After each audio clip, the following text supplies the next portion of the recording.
이런 상황에 많이 붙는 질문이 구청에 연락해서 자금 조달 계획서를 다시 제출해야 하는지 여부입니다. 결론은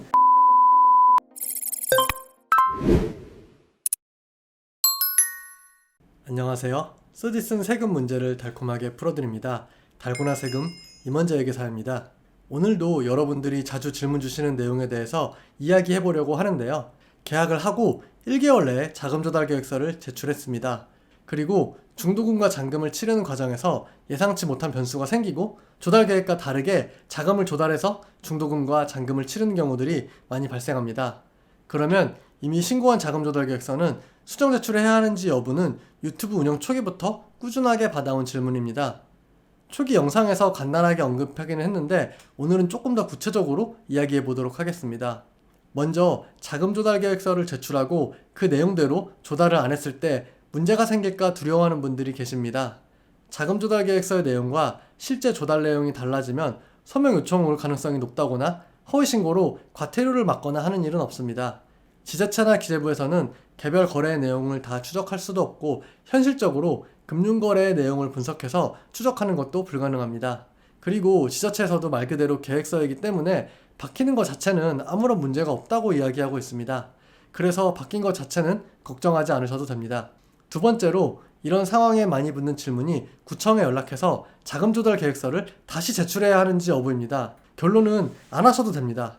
실제로 자금 조달 내역이 바뀌는 경우 구청에 전화해서 문의를 하시는 분들이 계신데요. 저는 직접 해보지는 않았지만 문의 주셨던 분들이나 상담 오신 분들의 이야기를 들어보면 계획은 변경될 수 있으니 일단 수정 신고할 필요는 없고 나중에 서명 요청이 오면 그때 실제 조달 내역대로 제출하면 된다고 안내한다고 합니다.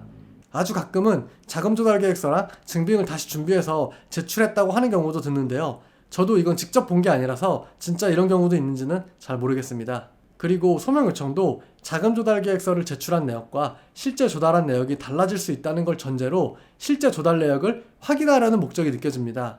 예전에 구청에서 보냈던 소명서 양식입니다. 조달 계획서의 제출 내역과 실제 조달 내역을 비교해서 작성하게 돼 있죠. 하지만 최근 부동산원에서 보내는 소명 요청 양식인데요.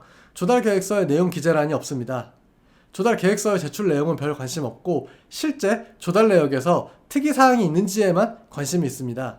따라서 조달 내용이 변동됐다는 사실 자체를 염려하기보다는 바뀐 자금 조달 내용에 문제가 없는지만 집중하시면 되겠습니다. 자, 그럼 자금 조달 계획이 바뀌었다면 뭘 어떻게 해야 할까요?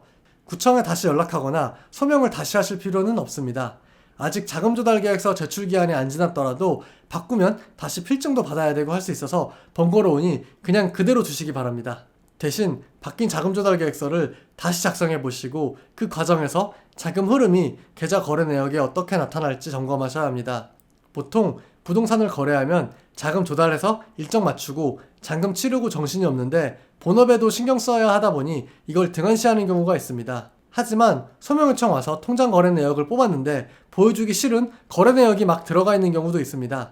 그리고 나중에 서명 요청이 오고 나서 증빙 같은 걸 준비하려면 기억도 잘 안 나고 헤매는 경우도 굉장히 많습니다. 소명서를 바로 제출한다는 생각으로 관련 조달 내역이 확정되면 관련 증빙들도 마련해 두시는 게 여러모로 좋습니다. 오늘은 자금 조달 계획서의 내용과 조달 내역이 달라졌을 때 어떻게 해야 되는지에 대해서 이야기해봤는데요. 계획서든 실제 조달 내역이든 법에서 정하는 범위 내에서 정당하게 조달했다면 별로 고민하실 필요는 없습니다. 조달 내역 잘 기록하시고 관련 증빙을 미리미리 준비하셔서 서명 요청이 왔을 때 여유 있게 대응할 수 있는 달고나 세금 구독자 여러분들이 되시기 바랍니다. 오늘 영상은 여기까지고요. 영상 도움되셨으면 구독, 좋아요 잊지 마시고 다음 영상에서 또 뵙도록 하겠습니다. 여러분들의 숙명과 꿀잠을 책임지는 달고나 세금 임원재회계사였습니다. 시청해주셔서 감사합니다.